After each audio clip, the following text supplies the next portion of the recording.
Friends, வணக்கம். போன பொண்ணு புதன்கிழமை வந்துச்சு அப்படின்னு ஒரு பழமொழி சொல்லுவாங்க.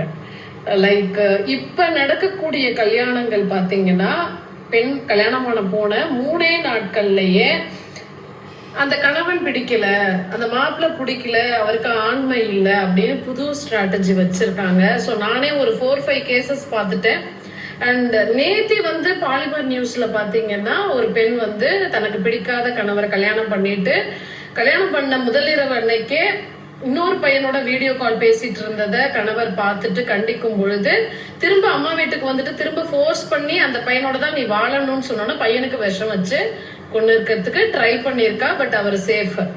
ஸோ இதே மாதிரியான விஷயங்கள் பேரண்ட்ஸ், முக்கியமா பெண் குழந்தைகளை பெற்றவங்க, பெண் குழந்தைகள் இப்ப புதிய ஸ்ட்ராட்டஜி என்ன வச்சிருக்காங்கன்னா, அப்பா அம்மா சம்மதத்தோட லவ் பண்ணி இருந்தா கல்யாணம் பண்ணிக்க முடியல, சோ அப்பா அம்மா சம்மதிக்கிற பையனை கல்யாணம் பண்ணிட்டு திருப்ப அந்த வாழ்க்கையில இருந்து வெளியில வந்துட்டா சோ நம்ம செகண்ட் ஹேண்ட் ஆயிடுவோம். அப்போ நம்ம எந்த பையனை காட்டுறோமோ, கை காட்டுறோமோ, அந்த பையனை அம்மா அப்பா கல்யாணம் பண்ணி வச்சிருவாங்க அப்படின்னு ஒரு புது ஐடியாஸ் வச்சிருக்காங்க.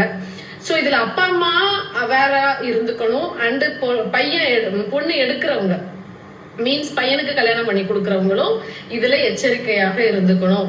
முக்கியமான விஷயம் என்னன்னா, அப்பாக்கள் கதறது. 50 லட்சம் ஆனிச்சு மேடம் கல்யாணத்துக்கு. 3 மாசமா 2 பேரும் போன்ல பேசிட்டு இருந்தாங்க. ஏன் 3 மாசமா தெரியாதா அந்த பையனுக்கு பையனை பிடிக்கலனோ, 2 பேருக்கும் ஒத்து வரலனோ அப்படின்ற விஷயங்கள். ஆனா 3 நாள்ல எப்படி ஒரு பையனுக்கு ஆண்மை இல்லை அப்படின்றதையும் ஒரு பெண்ணால எப்படி உணர முடியும்ன்றதும். ஏன்னா ஒரு 3 நாள்ல ஒரு கணவன் மனைவி ஒருத்தருக்கு ஒருத்தர் எல்லா விஷயங்களும் புரிஞ்சுக்க முடியும் அப்படின்றத சொல்ல முடியாது. கண்டிப்பாக கொஞ்சம் டைம் எடுக்கும். ஒவ்வொரு தம்பதிகளுக்கும் ஒவ்வொரு மாதிரியான ஒரு அரேஞ்ச் மேரேஜ்ல ஒரு டிஸ்டன்ஸ் இருக்கும். அதுக்கப்புறம் தான் அவங்க ஒண்ணுக்குள்ள ஒண்ணு ஆவாங்க. அப்போ எதே மாதிரியான இன்னைக்கு படிச்சு இளம் வயதிலே வேலைக்கு போன பெண்கள் நிறைய ரிலேஷன்ஷிப்ல இருக்காங்க. திருமணம்ன்ற ஒரு கன்ஃபியூஷன் அவங்களுக்கு இருக்கு. தனக்கு திருமணம் பண்ணிக்கணுமா வேண்டாமா, நம்ம கரெக்டா தான் இருக்கோமா, நம்ம திருமணத்துக்கு தகுதியான ஆளா, கமிட்மெண்ட்டுக்கு தகுதியான ஆளா அப்படின்ற நிறைய கன்ஃபியூஷன்ஸ் இருக்கு. அதனால என்னன்னா, அப்பா அம்மா சொல்லிட்டாங்கன்னு ஒரு பெரிய பட்ஜெட்ல அப்பா அம்மாவும் என்ன பண்றாங்க, ஒரு பொண்ணு வச்சிருக்கோம், நிறைய எல்லாத்தையும் போட்டு செஞ்சு கொடுக்கணும் அப்படின்னு இங்க பாதிக்கப்படுறது அந்த பையனுடைய குடும்பமும் அந்த பையனுடைய வாழ்க்கையும் தான்.